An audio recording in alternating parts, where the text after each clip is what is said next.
I'm Patrick G. I was the handler for Damnatio Memoriae for the fine people from Hands on the Door and Dead Letter Bureau. I also helped edit and made some of the handouts for Damnatio Memoriae. Sweet. It's cool. Sam, I played Mull, and I'm from Hand on the Door also. I'm the game mom, and then I popcorned to Jimmy. Yeah. Hey, I'm Jimmy. I'm one of the players for Hand on the Door. I played Agent Moorison for this, and it was a blast. Yeah, I'm Jordan from Dead Letter Bureau, and I was Agent Magpie today. And I am Nick. I played Miles, and I'm from Dead Letter Bureau as well, and I edit the show. Over to you, Hank. Hi, I'm Hank. I wrote the campaign with a lot of help from Patrick, and yeah, just very excited that you guys got to play it. Yeah, it was a blast. So, yeah, dude, it ruled. It was really fun. There were a bunch of times where I was like, "Fuck yeah!" when stuff was happening. So I was very stoked. And I don't want to like hype it too much, but I've played a lot of the like scenarios, not necessarily campaigns, like the Delta Green official ones, and like this was so much more fun. Like the writing and stuff was like much more interesting, and the twists and turns, I felt like it didn't follow that like, hey, investigate, kind of fight a monster, cover up, right? Like the structure of this was really cool. And I know it's kind of you can only do it once type of thing, but it's super cool. So thank you. Yeah. No, yeah, definitely the takeaway when writing this was like go for the big swing, because it started out as a single scenario adventure, and then basically it Exploded. Yeah, well then it was like, well, if you get to do this twist once, what's the biggest swing you can take with that? Yeah, that's cool. Sam, did you have a question? Yeah, I mean, I could kind of see the breakdown of that because the structure was this nice, 3-part, and then you're obviously playing with expectations, because I know when Patrick was like, oh, now you go in the past, I was like, fuck yeah. Which I guess spoilers. And don't listen to this before you've listened to the show. Yeah, fuck it. Listen to this before you listen to the show. Whatever. Okay. Fuck it, man. You got Crazy free will. pregame. Yeah. I'm a sign, not a cop. Why? I had a couple questions about that actually, like thinking through that. I think my first big one, and maybe everybody writes differently. I know when I write for our show or when I write for any of the stuff we do, there's always something that I'm basing it around. Sometimes it's based around like a personal experience that I'm like working some shit through. Sometimes it's based around something really weird that sits with me for a while. We do a lot of improv games on our show, and that's usually how I come up with stuff. Seems like that there could be something there, or what was there anything like that, I guess, underlying this, or how did that inspiration happen? Hank, you're on air. What's your trauma? Yeah, definitely. I got ready to hear the trauma dump. And we've got a therapist here, so this is actually a patient-client relationship. Yeah, but you still will have to roll psychotherapy. Yeah, correct. Oh, don't worry. I'll send you the paperwork. Yeah. Oh yeah, and 2 doctors, man. This is gonna be expensive. No, yeah. Oh God. I'm going through a braces treatment right now and a whole insurance problem. So I got enough. I got enough going on with that. Yeah. Awful. But no, the actual trauma is that when I was in high school, there was what we thought was a very like real school shooter situation. Pretty much everyone hiding in the. I was hiding in a dark room, basically thinking about like, did I not send enough text to my family? And that kind of happened to a lesser extent again when I was in college. And then the other, so that's kind of the mass violence aspect of it, which just kind of I started noticing that I got kind of anxious around just being in crowds and just like, oh gosh, what if something happens? Then the other thing was that the memory loss, which I've been scared of for ages. I used to be scared of Groundhog Day, where I was like, they're just forgetting every loop, man. But no, that's kind of from my great grandmother and my grandfather, who recently passed of Parkinson's, and he basically is Roger Douglas in this campaign. So this was kind of my tribute to him, I guess, even though he would not approve of this work. But would he appreciate it? As Roger Douglas doesn't get a super great light in the no. Well, it's a tribute anyways. We let him live, so yeah. We did. That's good. That's good. Did him a favor. Liked your drink. Yeah, but that's kind of where the intersection kind of happened, was trying to think about, that thinking of, so many, terrible mass violent things happen in the United States, at least right now. And I definitely can't remember them all. So yeah, that's what I was going to say just to that comment, is that that's what it struck me as, is like this idea that we have so many things coming at us at once. And then, this idea that like the mythos stuff or the weird stuff is just a reflection of the awful things that we deal with every day. It really struck me with that. So good job on that. Yeah. Thank you. I forgot to send you guys. Now you can download it and look at it, which you might think is fun. Oh yeah, that'd be great. That'd be really interesting. Just to see all the beats. Yeah, I am kind of interested in some of those things potentially. Yeah, I feel like there's super curious to even understand just the corners that we didn't look at. You guys covered a lot of ground. I think there's a very scant handful of things you guys didn't do. I think the only like clue I worked on that you guys didn't follow up on was you never translated the chant because you hated the chant and avoided the chant at all costs. Yeah. I think that may have been because I saw the geometric shapes and I was like, don't tell me this. I don't want to know it, because I get the sense that if I see the shapes and then I hear the chant, I'm going to turn into a worm god. You were correct. Okay. You're not wrong. For sure. I think for Mull, it's because he started with 40 sanity. So it wasn't exactly the best starting blows. Actually, 30 technically. I thought narratively that was like one of the most fun components, was just like knowing that he was the powder keg that we had to kind of like work around, because also like we did depend on you for an awful lot. Yeah. Yeah. Go ahead, Magpie. Or Jordan. Well, I'm gonna. Right. That's just me now. I honestly had to work really hard not to ask my characters or my questions in character here too. If there's anything else about that other topic, I was just gonna launch into go for it. A trio of questions. So I do have to roll relatively soon, but I had 3 questions that are all kind of centered around the big bad lady in the center of this. I'm curious, first and foremost, how Mother Hydra chose her victim. Yes, so that is basically reaching out to people who were already kind of susceptible to this kind of on the shoulder, voice in your ear, telling you again and again and again for ages to do terrible things until eventually just kind of broke you down. Just wearing you down. Yeah. Enough sleepless nights. If your willpower hits 0, you become Mother Hydra's killer. I don't remember if we actually wrote that in, or if that's just how I'm running. I think that's an optional rule. Okay. Yeah. Yeah. Because Because it's maybe mean. Mm-hmm. Yeah. So some of the killers are definitely sympathetic, but some of them are also just they did not need a lot of encouragement. Which that's a pretty cool underlying mirror of the whole intrusive thoughts. I can't, it's I don't want to do this, but my brain, why do I keep having this thought? And then eventually it becomes a plague. And yeah. Anyway, keep going, Jordan. I'm write writing one of those down neural comments. paths in, and it digs a groove like a wheelbarrow.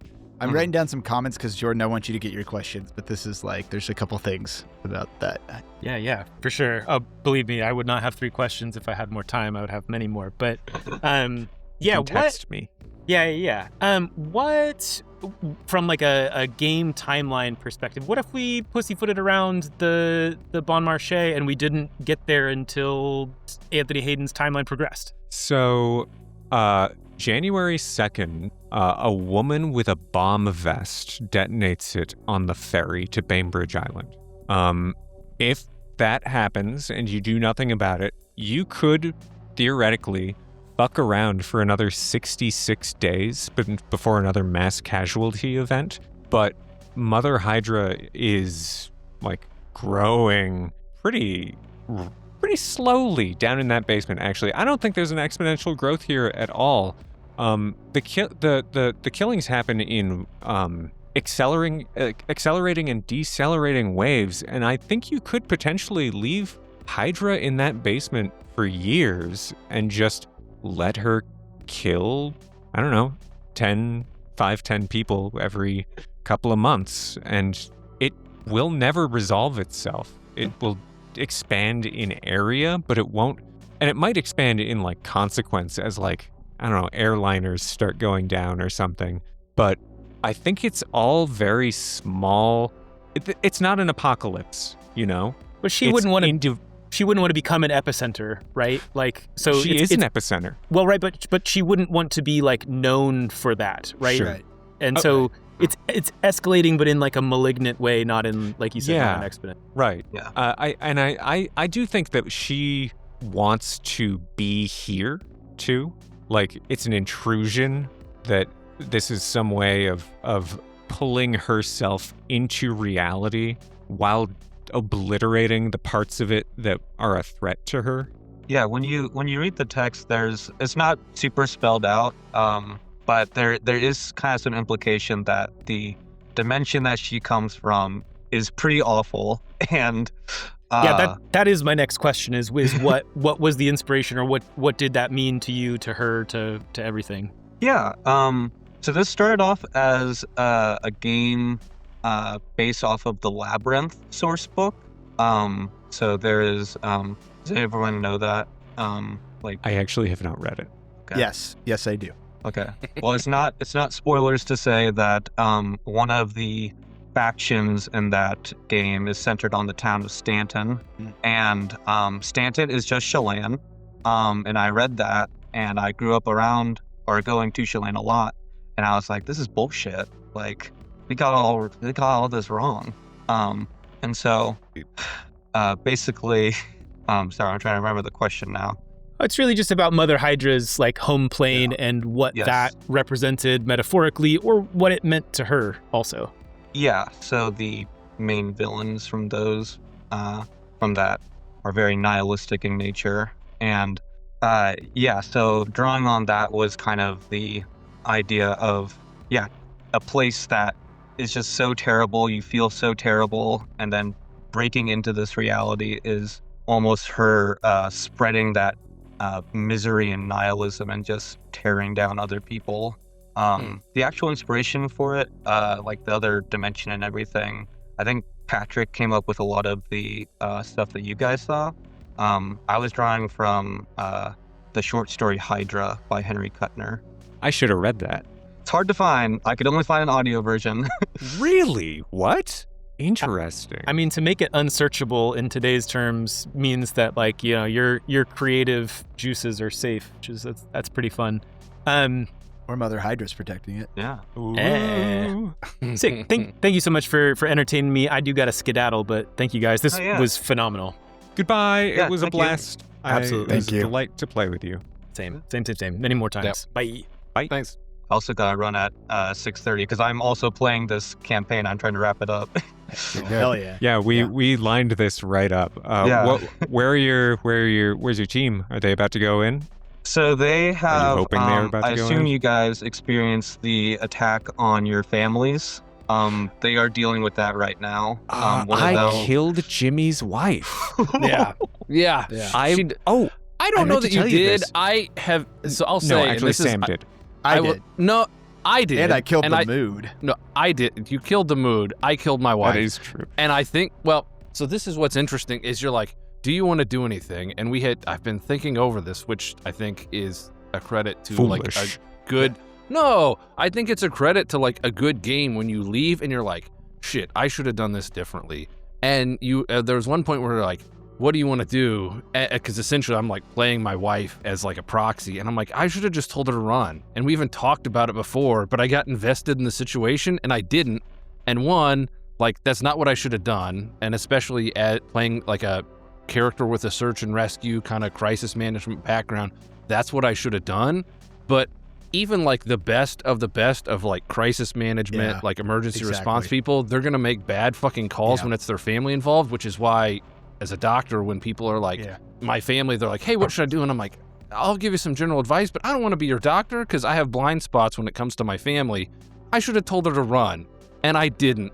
And she died because I didn't tell her to run. I mean, maybe she would have died anyway, but running would have been the smart choice, and I didn't make that call. And that's so behind that's the on me and curtain realistic. Here, I was aghast. I was not trying to kill your bond. I was actively trying not to. Yeah, no, that's and okay. You guys kept calling for rolls. You're like, okay, what can she roll to sneak away? I'm like, yeah, I guess. She's not going to succeed, and then she'd bomb it. And can I roll to take the knife from him? It's like, yeah, sure. And then you like crit failed twice in a row, like trying to run. I'm like, she's dead. I'm so sorry. Yeah. So what I'm hearing is next time I should just tell you, instead of rolling anything, my wife gets away safely. That was the fucking plan. It was supposed to make you nervous and be like, get out of there, honey. Get out of there and call the police. Yeah. Patrick, I watched this all go down as somebody who has played with Jimmy now for a third of my life. And I was like, don't do that, because he's going to be like, I'll roll this and do that and do this. And then when you called on me, I was like, second mistake. I was like, you second strike here to play the wife. Yep. Yeah. I think it's like a deference of like permission to do things. I don't know. I think like as a player, I want to like, and you're great as a handler. And so I don't want to, I've played games that go badly where players don't understand what's happening and they're like, I do that. You know, you're playing a D&D game and the wizard's like, I cast kill all the enemies. And you're like, that's not a thing. Yeah, you got to respect the fiction. Yeah, let your wife die. Cool. Sam, can you give Hank here a preview of the voice you did for Moorison's wife? What's your first name again? What I believe is the most... It's like The Simpsons. Yeah, what was your Mike first name? Wazowski. What was Agent Morrison's first name? It was, his name is Chase Brown. That's his real name. Oh, Chase! I didn't know we were going for a serious moment, so I went real fucked up on it, and then it landed. And then we had to have her die. Yeah. She was like, "Oh no!" Mike also described her as like 6 foot 300 pounds. Yeah, I did. Yeah, I really hit the tone. Perfect. No, I mean, it was great. Like I think that one of the things that makes Delta Green good, or one of the things that I think we all appreciate about Delta Green, Call of Cthulhu, as opposed to D&D or other systems, is like people you care about die. Like that's a thing. And I think that's some of the catharsis too, like writing these things and playing them out as people. It's like there's something real about this, or at least mirroring reality. So, and I do feel attacking or going after bonds is a really good thing. It's something that doesn't get done a lot, I think. But reading it's a very that is what made me want to run this scenario. Is in Home Sweet Home, you get 2 calls. The first is a shooting threat, and the second is, I'm outside of your bond's house. In 5 minutes, I'm gonna go in and I'm gonna kill them. I'm like, holy shit, that's so cool. Because if I think back to like the published scenarios, there's probably there's like one I can think about that does that in any form, and it's a lot more magical. You know what I mean? Don't say it, because I have no idea what the fuck that's you're okay. talking about. I won't say anything, but it just in general is a lot. This was a lot more grounded. Do you know what I mean? And I feel like fucking with bonds in a grounded manner is really good, because when it becomes this whole like project on it, some monster, shoots a laser or something, then it's like, this sucks. But when it's like something that you can actually see, it just drives home. It's like it forces a good scene between you and your bond, and even somebody who maybe doesn't want to do the acting part, who isn't as comfortable. Not that we did any acting there, but like who's less comfortable, role playing out. It still kind of you did a bunch of acting. It was just wild. I will say like 2 quick thoughts on that. One, I feel like for a lot of our games, and I think for a lot of people's games, bonds just become like a sanity sink. Ablative armor. And that's not how they should be treated. Yeah, it's not enjoyable. I think this forced bonds to be what I think bonds should be. And especially because there was a point afterward where you're like, do you guys want to project on your bonds? And I was like, well, one of mine's dead. And you're like, oh yeah, shit. So, it becomes also like a reminder. So I just loved, I think I like that use of bonds as like a weak point more than I like bonds being used as a sand loss sink. bonds almost are better as like a narrative device that the player has given the DM. Yeah. And then also, Definitely Hank, one of when my you favorite said parts. Hank, when you said you have to leave at 6:30, did you mean like in 3 minutes? Just in a few minutes. Okay. I'm joining a Discord call. Yeah. So Is there? I'm sure it'll take 5 minutes for everyone to actually show up. Yeah. 15 minutes to actually get playing. Yeah. All right. Nick, do you got any questions? Yeah, I mean, I have more than I can ask. I would say to distill it down, sorry, I wrote it down. Whoops. I had like 4, so. Happy to answer questions in Discord as well. Yeah, also fine. And I'll stick around for a couple of minutes. Do you have anything specifically for Hank? Hank. Wrote? Yeah. So, Hank, you talked about the trauma like that led up to writing this.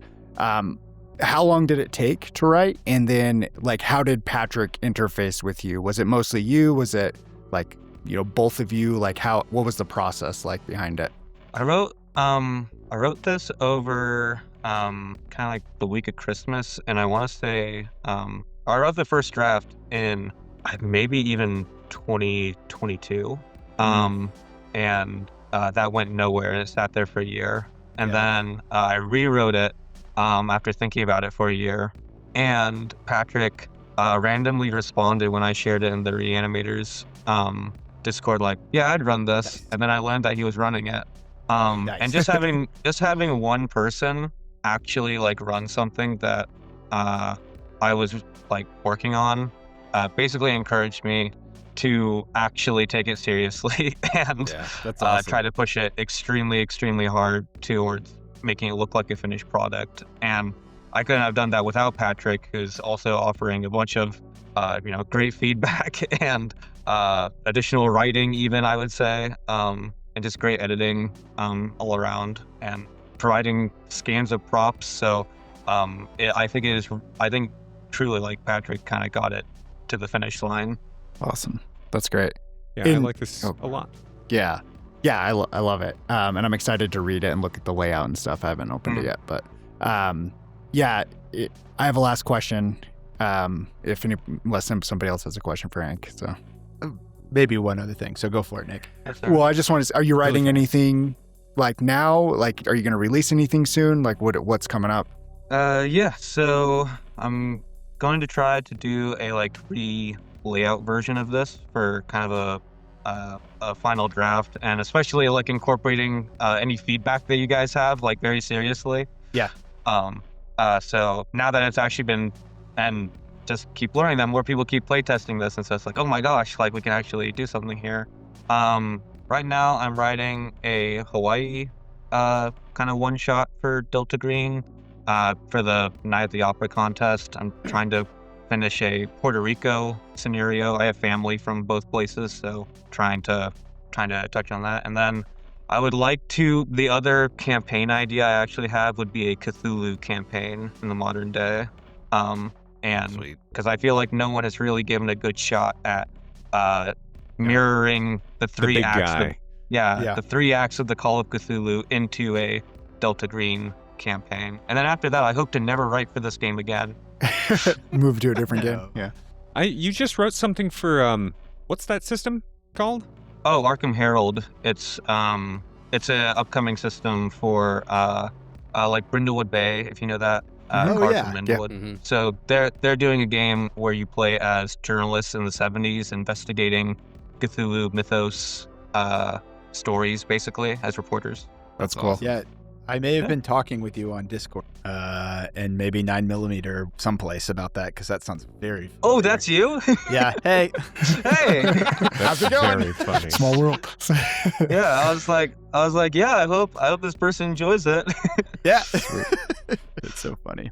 Yeah, that was going to be my question, is what you're doing next with it. And I guess where things are you, how'd you feel about doing this from taking something of yourself that is so personal and kind of, again, I mean, it sounds lame kind of, but like drama, which I totally get, and turning it into that? Was that cathartic for you, or does it make you not want to run it again, or do something like this again? Does it make you want to do something more surface level, or more like, involved in like the Delta Green, like reading through the labyrinth and running something. Because I could kind of see either way, especially with it being put out there and people like playing through it, So I don't know if you have any thoughts on that.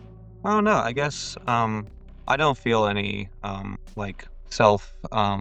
don't feel any hesitation about that, just because it feels like I don't know. It felt like important to share in some sense. Like this Absolutely. was this was a part of me, and it was I'm always like, as a horror writer, trying to think of like, okay, well, what am I scared of? What am I scared of?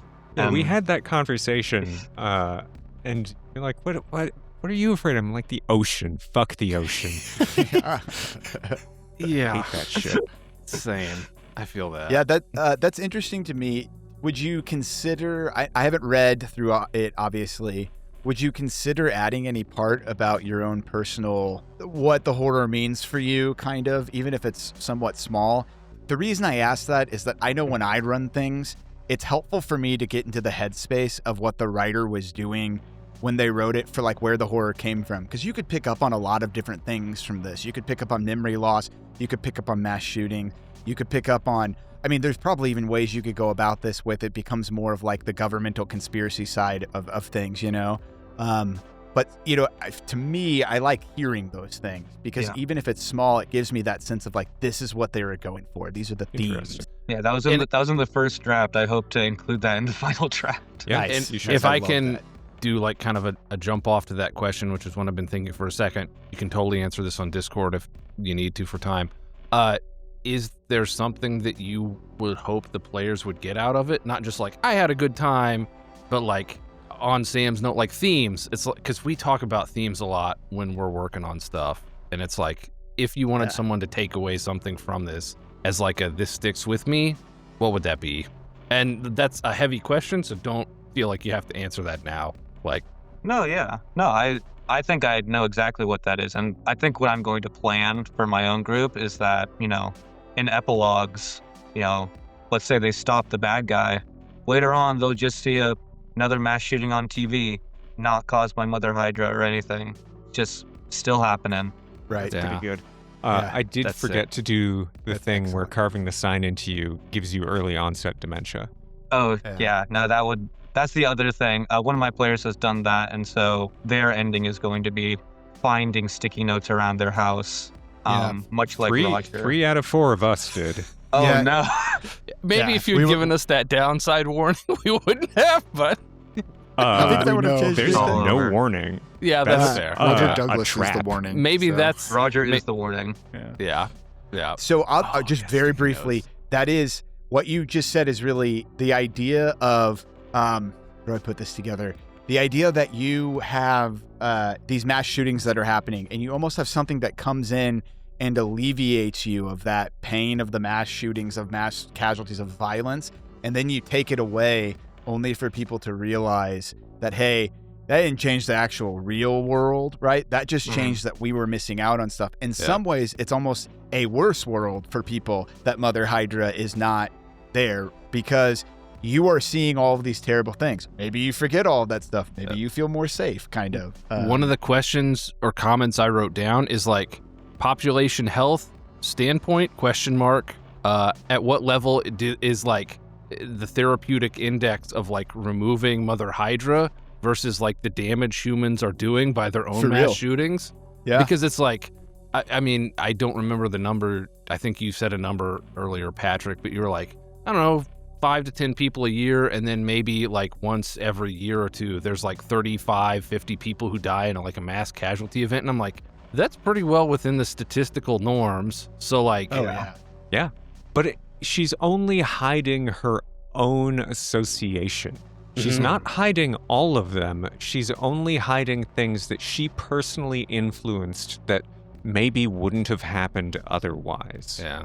But still, and not to keep you, Hank, you could totally set up, but still, there is something to be said that if she is preventing those things from people from remembering them and feeling that pain, and we're not doing anything to stop mass casualties, we're not doing anything as a society to fix this, then your next step is like, well, then forget about it. Like, if you can just forget about these things, and because we're not going to fix them, right? As a society, we've said we accept gun violence, we accept mass casualties. So thoughts really, in some way, thoughts and prayers, right? And that's why I framed like, it in the context of therapeutic index. It's like, it is. It's like almost like a population health. Sorry. Anyway, that's doctor rambling. No, that's good. It's cool. Yeah. It's cool to have that kind of analysis, I guess. I have a lot of stuff with that, because I think a lot of the ways that you're talking about the Hydra preying on people who are susceptible to impulsivity. When you get dementia, you end up being more impulsive. There's a whole thing that you tapped into with this. That is from Jimmy and I's medical, and Nick, from the medical kind of therapeutic mindset, you can like see those things occurring.